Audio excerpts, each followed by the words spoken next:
자, 우리가 지금 계속적으로 요한계시록 말씀을 지금 묵상하고 있습니다. 오늘은 계시록 3장 말씀을 통해서 이래서는 안 됩니다라는 제목으로 우리가 오늘 함께 좀 말씀을 보려고 합니다. 제가 말씀을 준비하면서 다시 한번 또 생각해 봤어요. 목회를 내가 몇 년간 했는지. 제가 96년도에 목회를 처음 시작을 했습니다. 그러니까 올해로 28년이 되었더라고요. 그리고 목회를 시작하기 전부터 제가 선교를 다녔었거든요. 그래서 내가 몇 나라를 선교를 다녔나 생각해 봤더니 제법 많더라고요.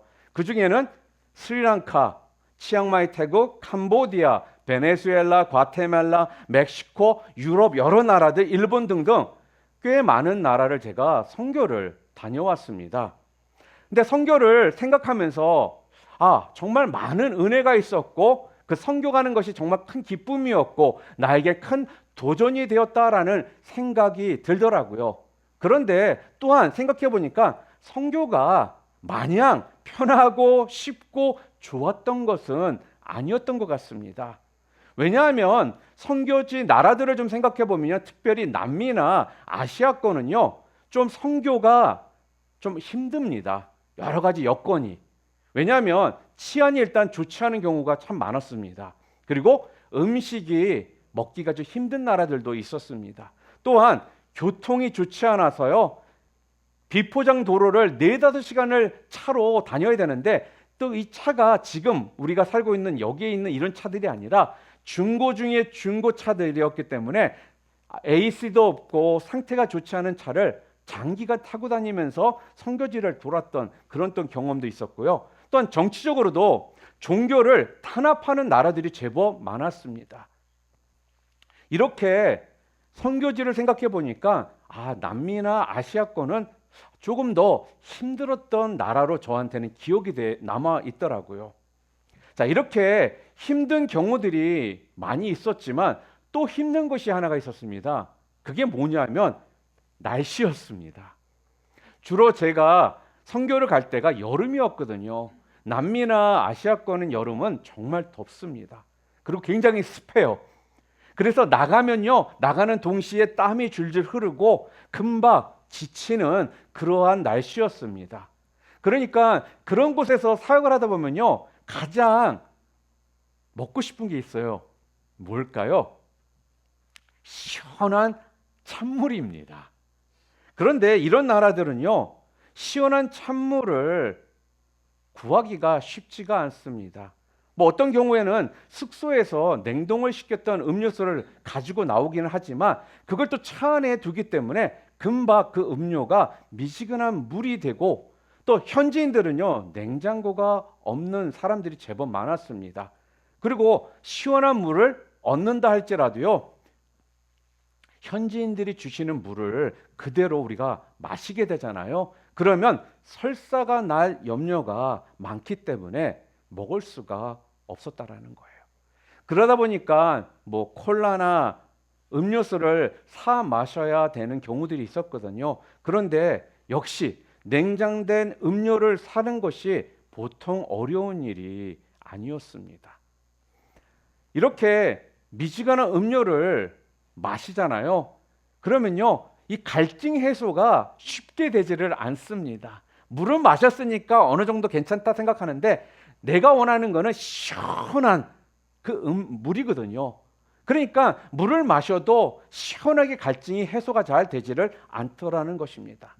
그런데 이렇게 미지근한 물을 마시면서 제 생각에 들었던 것이 무엇이었냐면요. 선교지랑 어떻게 본다면 이 미지근한 물이 상황이 비슷하다라는 생각을 갖게 되었다라는 거예요. 그곳이요, 미지근한 음료수와 같다라는 생각. 왜 그럴까요? 바로 이들이 신앙생활을 하지도 않을 뿐더러 한다 할지라도 이것도 아닌 저것도 아닌 이러한 모습 가운데 신앙생활을 하는 사람들이 많이 있기 때문에 쉽게 말해서 뭔가 선물을 준다 그러면 교회로 옵니다. 뭔가를 한다라고 하면 찾아오지만 그 후에 그들의 신앙은 쉽게 사라져버리는 그러니까 정말 미지근한 뜨겁지도 않고 차지도 않은 이런 미지근한 신앙의 모습들을 우리는 선교지에 가면은 보게 된다라는 거예요. 자, 그런데 이런 미지근한 신앙의 모습 선교지에서만 우리가 볼 수가 있을까요? 어찌 본다면 오늘날 우리 교회 안에서도요, 이러한 미지근한 신앙의 모습을 우리는 쉽게 찾아볼 수가 있다라는 겁니다. 여러분, 여러분의 신앙은 어떠십니까? 혹시 차지도 덥지도 않은, 별로 마시고 싶지 않은 미지근한 그런 신앙은 아니신지요? 교회를 연구하는 학자들이요, 지금 이 시대의 교회를 진단하면서 가장 크게 염려하고 있는 것이 바로 이거라는 것입니다. 즉, 교회가요, 열정이 식어져서 차지도 않고 덥지도 않은 미지근한 이 교회로 변질되고 타락하고 있다라는 것입니다. 여기에는 여러 가지 원인이 있다라고 진단을 하더라고요. 그 진단 내용 중에 첫 번째가 무엇이었냐면요, 물질 문명의 발달로 성도들의 생활 수준이 향상되었기 때문이다. 두 번째는 돈이면 무엇이든 해결된다라는 황금 만능주의 사상이 성도들을 휘잡고 있기 때문에, 그리고 마지막 세 번째로는 육체적 쾌락 추구의 삶이 발전해서 영적인 삶에 사람들이 무관심하게 되었기 때문이다라면서 크게 이 세 가지를, 그 이유를 들더라는 것입니다. 그렇습니다, 여러분. 그런데요, 오늘날 지금 살고 있는 우리도 예외는 아닐 것입니다. 등 따시고 배부르니까요, 염려할 것 없고 아쉬운 것 없다는 이 의식이 우리 가운데 생기다 보니까 어떻게 될까요? 하나님을 향해서 매달릴 것도 없고 신앙생활을 어떻게 하냐? 점잖게 신앙생활하면서 하나님 믿으면 된다라는 이런 생각이 우리 가운데에 들어와 있다라는 것입니다. 그런데 여러분, 이러한 모습은요, 절대로 하나님이 기뻐하시지 않는 모습이자 또한 자세라는 것입니다. 우리는 이걸 분명 알아야 한다라는 거예요. 오늘 우리가 봉독한 성경을 보면요, 현대 많은 교회들의 모습이 적나라하게 지적되고 있는 모습을 우리가 볼 수가 있습니다. 여러분, 사도 요한이 신앙 때문에 이 반모섬에 유배를 가게 됩니다. 유배를 가서 그곳에서 하나님께 받은 계시가 바로 요한 계시록입니다. 자, 그 중에서도 2장과 3장은요, 현존하는 이 교회들을 보여주는 7교회의 모습이 기록되어 있습니다. 그 중에 하나가 마지막으로 언급되고 있는 우리가 읽었던 라오디게아 교회입니다. 자, 이 교회의 특징은요, 한마디로 뭔지 아십니까? 미지근하다는 거예요. 미지근하다. 그렇기 때문에 요한계시록에 나와 있는 7교회 중에 가장 무서운 책망을 받은 교회가 라오디게아 교회입니다. 자, 그러면 왜 라오디게아 교회가 이토록 무서운 책망을 받고 있는 것일까요? 몇 가지 이유를 우리가 좀 살펴볼 수가 있습니다. 오늘 본문의 말씀을 보니까요, 그 이유를 이야기하시는데, 첫 번째, 하나님을 향한 열심이 부족했기 때문이다라는 것입니다. 그러니까 라오디게아 교회가 무서운 책망을 받았던 가장 큰 첫 번째 이유는 하나님을 향한 열심이 부족했다라는 거예요.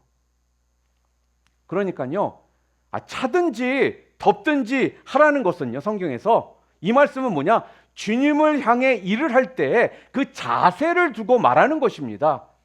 그러니까 열심히 하든지 때려치든지 하라는 거예요. 이것도 아니고 저것도 아닌 그런 모습은 싫다라고 분명하게 지금 말씀하고 있다라는 거죠. 그러니까 한마디로요, 주님의 일에 열심을 내라고 지금 경고를 하고 있다라는 것입니다.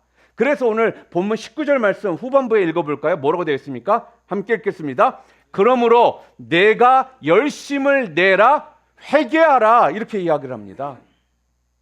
그러니까 이 말씀은요, 오늘 우리의 신앙생활도 이러한 열심이 있어야 한다라는 것입니다. 그러니까요, 예배를 참석하는 것도 그냥 적당히 하지 말고 열심을 내어서 참석하고, 기도를 해도요, 형편이 되면 기도하고, 시간이 되면 기도하고, 시간이 되지 않으면, 형편이 되지 않으면 기도 안 하는 이런 미지근한 자세를 버리고 어떻게 하라는 거예요? 죽기 살기로 열심히 하라는 것입니다. 또한 맡은 일에서도 마찬가지입니다. 봉사의 자세도 그렇다라는 거예요. 무슨 일을 맡았을 때요, 그 일에 최선을 다하여 열심을 내어야 한다라는 거예요. 나 아니어도 그냥 그럭저럭 일이 되겠지라는 이런 생각을 자꾸 교인들이, 우리들이 갖기 시작하잖아요. 그러면 이것이 어떻게 되느냐? 공동체를 무너뜨리는 무서운 행동이 된다라는 것입니다. 제가 지난주에 말씀드렸죠. 하나님께서 여러분과 저에게 원하시는 건요, 이 교회를 나의 교회로 생각하라는 것입니다. 주인의식을 갖고 신앙생활을 하고, 주인의식을 갖고 이것이 내 교회라고 생각하고선 신앙생활을 하라는 것입니다. 그런데 어떻습니까? 많은 경우 손님인 것처럼 와서 손님처럼 대접받고 가기를 원하는 이런 신앙을 가진 성도들이 많이 있게 된다면 어떻게 돼요? 그럴 때는 어떻게 해요? 교회를 무너뜨리는 이런 일들이 벌어지게 된다는 것입니다. 오늘 우리 심영재가 우리 대표 기도를 했죠. 예배 기도 담당도 마찬가지입니다. 제가 누차 말씀드리지만요, 예배 기도는요, 형식이 아닙니다. 예배의 소중한 부분이라는 거예요. 그 일을요, 아무렇게나 한다든지 못한다라고 빠져버리면요, 단순히 그냥 안 하는 것이 아니라 어떠한 결과를 초래할 수 있느냐? 하나님께 온전히 드려야 할 그 예배를 손상시키는 행위가 된다라는 것입니다. 그래서 여러분들에게 제가 처음부터 말씀드렸죠.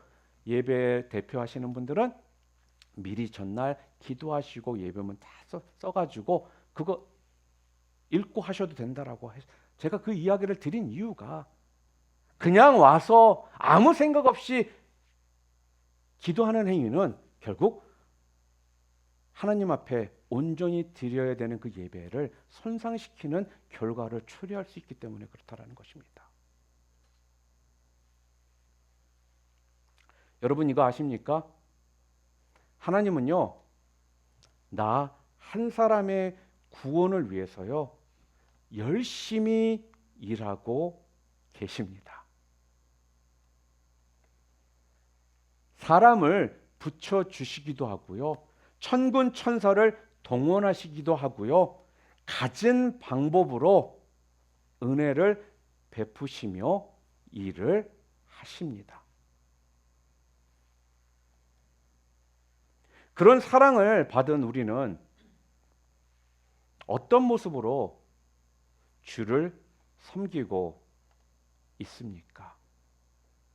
혹시 하나님 홀로 짝사랑하도록 우리는 지금 방치하고 있지는 않은가요?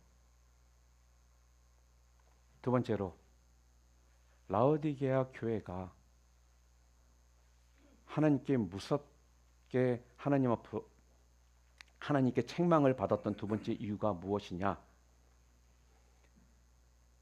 자신의 형편을 올바로 보지를 못하고 있었기 때문이라는 것입니다. 그러니까요, 자신의 겉모습만으로 자신이 건강하고 완벽한 존재인 줄 알고 있었습니다. 말씀 볼까요? 17절 말씀 함께 읽겠습니다. 내가 말하기를 나는 부자라 부요하여 부족한 것이 없다 하나 내 곤고한 것과 가련한 것과 가난한 것과 눈먼 것과 벌거벗은 것을 알지 못하도다 이렇게 이야기를 합니다. 지금 여기서 말하는 것은 자신이 부자이기 때문에 부족한 것이 없다라고 판단하고 있다라는 거예요. 그러니까 이 말은 뭐냐면요, 교회를 출석은 해요. 난 교회 왔다 갔으니까 나는 신앙생활 잘하고 있다, 나는 믿음이 좋은 사람이다 라고, 나는 영적으로 건강한 사람이다 라고 이렇게 생각을 하고 있다라는 것입니다. 그러니까 이 모습이 뭐를 이야기하고 있냐, 결국 자신의 실체를, 자신의 실제 모습을 올바로 보지 못하고 있다라는 것을 지금 이야기하고 있거든요. 그래서 라오디게아 교회가 하나님께 그렇게 무섭게 책망을 받았던 두 번째 이유가 이거예요. 그러면서 뭐라고요? 곤고한 것, 가련한 것, 눈먼 것, 그리고 벌거벗은 모습이 너의 실제의 모습인데 그런 부분을 네가 알지도 못하고 깨닫지도 못하고 있구나. 지금 그 이야기를 하시거든요. 이 이유 때문에 네가 이렇게 무섭도록 나에게 책망을 받게 된 것이다. 지금 그 얘기를 하시는 겁니다. 여러분, 혹시 이 모습이 우리의 모습은 혹시 아닙니까? 경제적으로 풍부하다고요? 그래서 나는 부족한 것이 없다라고요? 아, 나 교회 잘 참석하고 있으니까 나는 신앙생활 잘하고 있다라고요? 여러분, 혹시 그렇게 생각하고 있지는 않으십니까? 근데 성경은요, 아니라는 거예요. 겉은 그럴듯하나 실상은 형편없는 영적 고갈 상태임을 너는 알아야 한다라는 지금 이야기를 하시거든요. 그러니까 껍데기만 보지 마시기를 바랍니다. 바로 속을 들여다볼 수가 있어야 한다라는 거예요. 내 모습의 겉모습만 반지를 한 이것에 여러분들이 건강하다, 잘하고 있다라고 생각하지 말라라는 것입니다. 너의 속을 들여다볼 수 있어야 한다라고 지금 성경은 분명하게 이야기하고 있거든요. 자, 그렇다면 우리가 제대로 우리의 속을 들여다볼 수 있기 위해서 어떻게 해야 될까? 바로 여러분의 영적 안목이 열려야 한다라는 거예요. 영적인 안목. 그렇지 않고는 절대로요, 자기 자신의 실체를 볼 수가 없다라는 것입니다. 여러분 평안하십니까? 여러분 염려가 없으십니까? 그러나 영적 실상을 여러분 보시기를 바랍니다. 겉으로는 평안한 듯하나 실상은요, 지금 외롭고 두렵고 아무런 염려가 없다고는 하나 미래가 불확실하고 언제 어디서 어떤 일이 터질지 몰라 긴장하고 계시지는 않으십니까? 오늘 성경은요, 우리들에게 이래서는 안 된다라고 지금 말씀합니다. 그리고 세 번째로 왜 라오디게아 교회가 무섭게 책망을 받은 그 이유가 무엇이냐? 세 번째, 어떻게 보면 라오디게아 교회의 문제점 중에 가장 무서운 것이 바로 이건 것 같습니다. 이들이요, 자꾸 핍박을 두려워해가지고 적당히 피하는 삶을 삽니다. 그리고 고난이 두려워가지고 현실적으로 자꾸 타협을 하더라는 거예요. 그러니까 이런 핑계 저런 핑계를 대며 적당하게 예수를 믿습니다.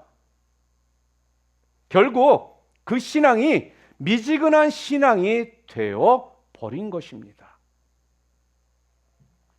오늘날 교회에도요, 이 적당주의와 현실 타협주의는 무섭게 우리를 향해서요 밀려들고 있습니다. 주일 성수가 아마 대표적인 예이고요, 11조 생활, 기도 생활 등등 이렇듯 예배도 적당주의, 헌금도 적당주의, 봉사도 적당주의 등등이 바로 그러한 모습이라는 거예요. 그리고 우리가 또 뭐를 자꾸 내세울까요? 형편이라는 것을 자꾸 앞세워가지고요, 우리도 모르게 타협주의가 자꾸 대두되고 있더라는 것입니다. 그냥 일부 예배 대충 드리고 놀러 가면 어때? 예배 드렸으니까 난 주일 성수한 거야. 가족 간에 어떤 일이 있어서 무슨 일이 있어서 할 수 없이 빠져야 된다? 그러니까 그건 괜찮아. 나도 모르게 자꾸 어떻게 해요? 이렇게 타협을 하기 시작한다라는 거예요. 그런데 오늘 성경은 뭐래요? 이래서는 안 된다라는 거예요.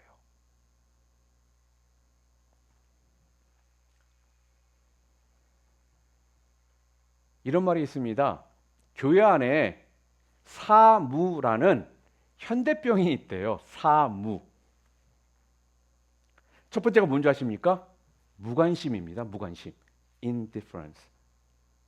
그러니까요. 당장 무슨 일이 당장 내 눈앞에서 떨어져야 겨우 움직인다라는 거예요. 그러니까 자신에게 직접적인 관련이 없잖아요. 그러면 관심을 완전히 꺼버린다라는 것입니다. 이런 이기주의가 교회의 여러 가지 일들을 해나가는 데 있어서 정말 큰 어려움을 주고 있습니다. 여러분, 그래서 큰 교회의 군중 속에 숨어 자신의 존재를 드러내지 않고 그냥 편하게 믿고 싶다라는 교인들이 많은 것을 그래서 우리는 볼 수가 있다라는 거예요. 그러니까 무슨 행사를 하든지 보면요, 열심히 하는 몇몇 사람만 정말 고생을 합니다. 두 번째 무가 뭘까요? 무관심입니다. 무관심. 설교를 들을 때는 아멘 아멘 합니다. 그런데 그뿐이라는 것입니다. 도무지 변화가 없습니다. 설교를 듣고요, 교회 문을 나가서면 다 잊어버린다라는 거예요. 오늘날처럼 개인주의와 이기주의가 팽배한 시대에서 이 무반응은요, 참으로 설교자, 우리 목회자들을 정말 힘들게 하는 것입니다. 세 번째는 뭘까요? 바로 무의식입니다. 현대인들이 될 수 있으면요, 깊이 생각을 하지 않으려고 그냥 단순한 것을 찾으려고 하는 것이 체질화되어 있기 때문에 아무리 의식 있는 설교나 권면을 해도요, 그냥 단순히 들어 넘겨버린다라는 거예요. 영적으로 권면을 하고 소리 높여 권면을 해도요, 그냥 한 귀로 듣고 한 귀로 흘려버린다라는 것입니다. 여러분, 우리가 아는 역사는요, 이렇습니다. 의식 없는 민족이나 종교는 결국 자멸했다라는 것을요, 우리는 역사를 통해 보았습니다. 그렇기 때문에요, 우리가 의식 없는 삶, 무의식 가운데 그냥 살아가잖아요. 그러면 거기에는요, 절대로 희망이 없다라는 거예요. 그래서 우리는요, 이걸 잊지 말아야 한다라는 것입니다. 그리고 마지막으로 무책임입니다. 하나님 일이라면 만사를 제쳐놓고 하던 시절이 있었습니다. 그런데 오늘날의 성도들은요, 항상 자기 일이 우선이요, 하나님의 일은 차선이 되어 버렸다라는 것입니다. 책임감을 싫어합니다. 책임 맡기를 싫어한다라는 것입니다. 내 일이 더 중요하고 내 계획이 더 중요하기에. 이렇게 무관심, 무반응, 무의식, 이 무책임, 이것은요, 사단의 강력한 무기라는 거예요. 여러분, 사단의 고도의 전략에 우리는 이 사무를 통해 넘어간 것입니다. 여러분, 옛날에 사단의 전략이 뭔지 아십니까? 옛날에는 사단의 전략은요, 죽이고 가두고 핍박하는 것이었다고 합니다. 자, 그런데 최근 전략은요, 수정이 되었대요. 어떻게 해요? 이렇게 한다고 합니다.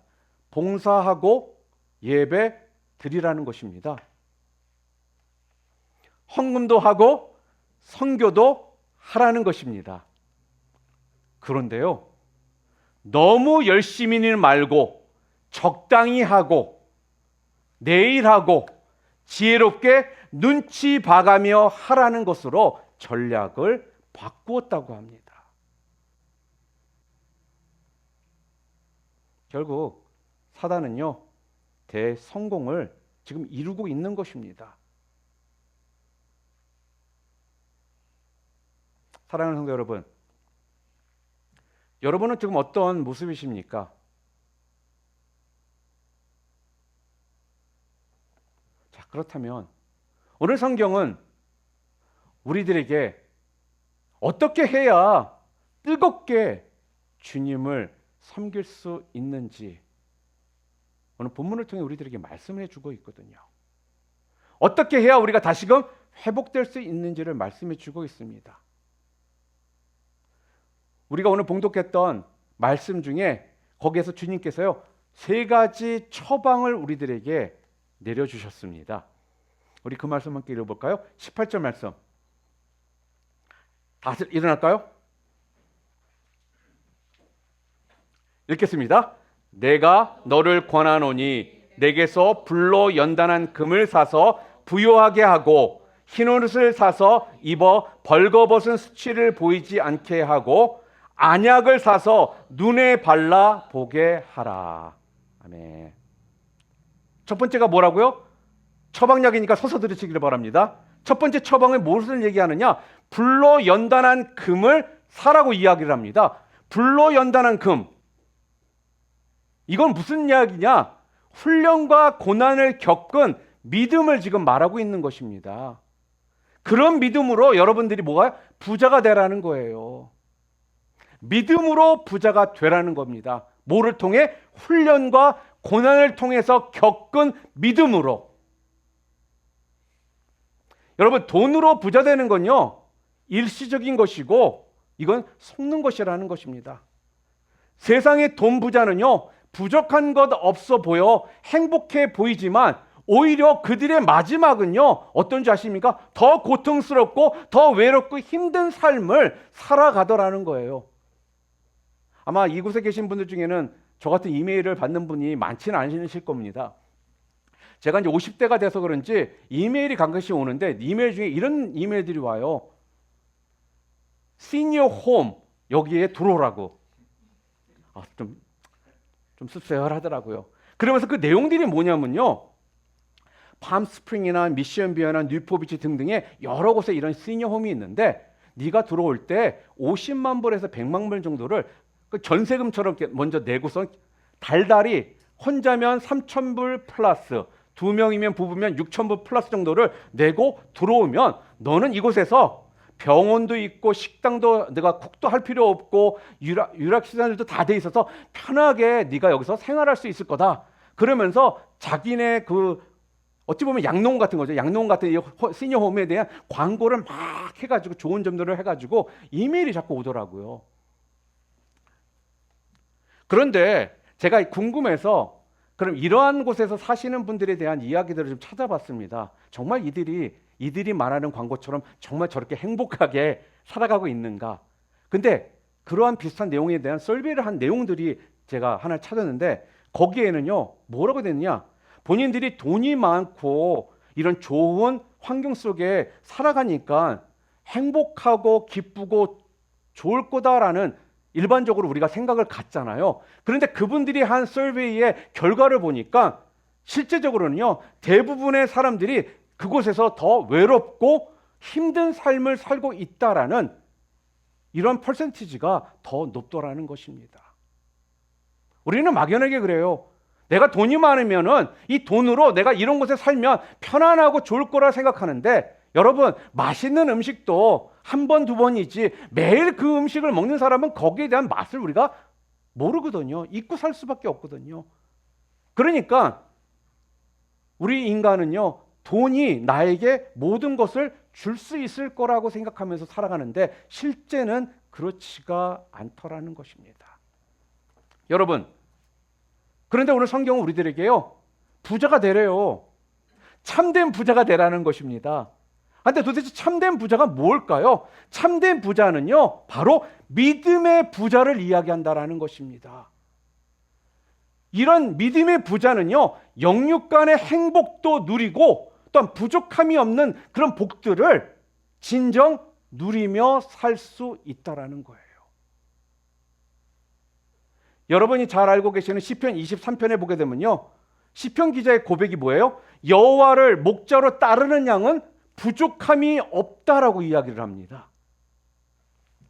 믿음의 부자가 진짜 부자인 것은요, 왜요? 현세에서도 많은 복을 누리며 살 수 있지만 또한 하나님 나라에서도 누릴 것이 많기 때문이라는 겁니다. 문제는 이런 믿음을 어떻게 사느냐 하는 것입니다. 그건요, 성경을 통해서 우리가 알 수 있고 또 배우면서 얻어지는 것입니다. 그리고 또한 선물로 우리들에게 주어지는 것이에요. 그런데 오늘 성경은 그러한 믿음의 부자가 되기 위해서는 훈련과 연단을 통해서 얻어지기 때문에 그 훈련과 연단을 받으라는 것입니다. 그런데 여기에는요, 엄청난 대가를 우리가 지불해야 된다고 합니다. 그냥 생기는 믿음이 아니라는 거예요. 믿음의 부자는 그냥 되는 것이 아니라는 것입니다. 바로 주님의 그 보혈과 십자가의 은혜가 있어야만 된다라는 거예요. 그리고 두 번째 처방약이 무엇이냐? 아까 말씀에 나왔죠. 흰 옷을 사서 입으라고 이야기합니다.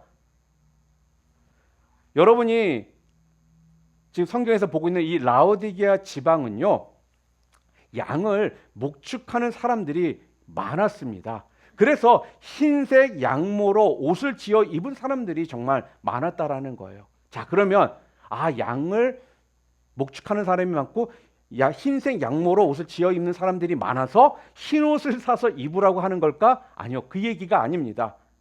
흰 옷을 입으라는 건요, 예수 그리스도의 보혈로 죄 사함을 받아 자신의 이 부끄러운 이 죄악과 수치를 그걸로 가리라는 겁니다. 그러니까 쉽게 말하면요, 회개하라는 것입니다. 회개하라. 그렇게 할 때 우리의 신앙이요, 거룩하고 성별된 삶이 되며 또한 깨끗하고 온전한 열매를 맺게 된다라고 말씀합니다. 자, 여기에서 살아 이렇게 명령했죠. 사라고 명령했잖아요. 사라는 말은 대가를 지불하라는 그 말씀입니다. 대가를 지불하라. 자, 그렇다면 어떠한 대가를 지불해야 한다는 것일까요? 그 대가는 다른 것이 아니라 나라는 것을 포기하고 예수 그리스도의 길을 따라가야 한다라는 이 말씀입니다. 내 생각, 내 계획, 이 모든 것들을 다 포기하고 예수 그리스도의 길을 따라가는 것. 이것이 여러분과 제가 이 땅을 살아가면서 지불해야 될 대가라는 것입니다. 이런 사람이 되려면요, 우리가 죄악을 볼 수가 있어야 되는데 그건 바로 나를 포기할 때, 예수 그리스도의 길을 따라가기 시작할 때 볼 수가 있다라는 거예요. 마지막 세 번째 처방약은 무엇이냐? 오늘 성경에 뭐라고 했어요? 안약을 사서 눈을 바르라 이렇게 이야기합니다. 자, 이건 무슨 얘기냐? 영적 통찰력을 가지라는 거예요. 영적 통찰력. Spiritual insight. 라오디게아 지방이요, 안과 질병의 특효약이 생산되는 지방이었습니다. 그런데 이렇게 육신의 눈에 약만 바르지 말고 지금 뭐를 얘기하느냐? 영안을 치료할 안약을 사서 지금 바르라고 이야기하는 거예요. 그런데 그게 뭐냐? 영적 통찰력을 갖고 자신의 모습, 현실의 모습, 그리고 사단의 이 간교한 모습들을 바라보라는 것입니다. 자, 그렇다면 이 언약은 무엇일까요?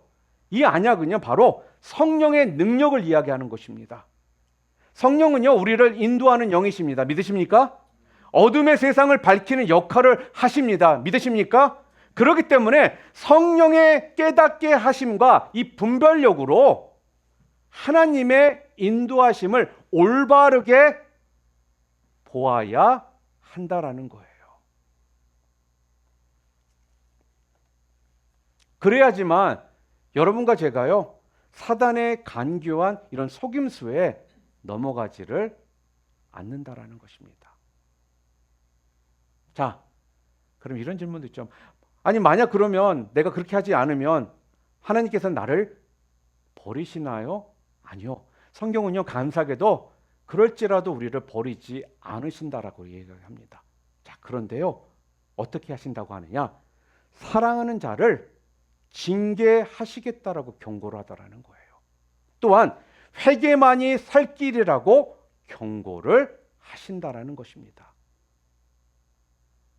이렇게 되면 주님과의 온전한 영적 교제가 이루어지고요. 결국에는 하늘 보좌의 영광을 누리게 되는 이 약속을 우리들에게 허락해 주시겠다. 그렇게 말씀을 하는 것입니다. 사랑하는 우리 늘높은 누정교 성도 여러분, 오늘 성경은요, 여러분과 저에게 지금 라오디게아 교회의 모습을 통해서 이래서는 안 된다라고 지금 말씀을 합니다. 그러면서 오늘 우리는 우리의 신앙의 이 문제점을 직시하고 차든지 덮든지 하라는 주님의 이 경고를요, 우리 가슴 가운데에 분명 깊이 새겨야 한다라는 말씀입니다. 오늘 성경 우리들에게 묻습니다. 너는 언제까지 미지근한 신앙생활을 계속 할 거니? 오늘 여기에 여러분 모두가 올바른 답을 하시고 오늘 저희들에게 주신 세 가지 이 처방을 잘 받으심을 통해 더 이상은 차지도 덮지도 않은 이러한 신앙의 삶을 살아가지 않는 여러분 모두 되시기를 주님의 이름으로 축원합니다.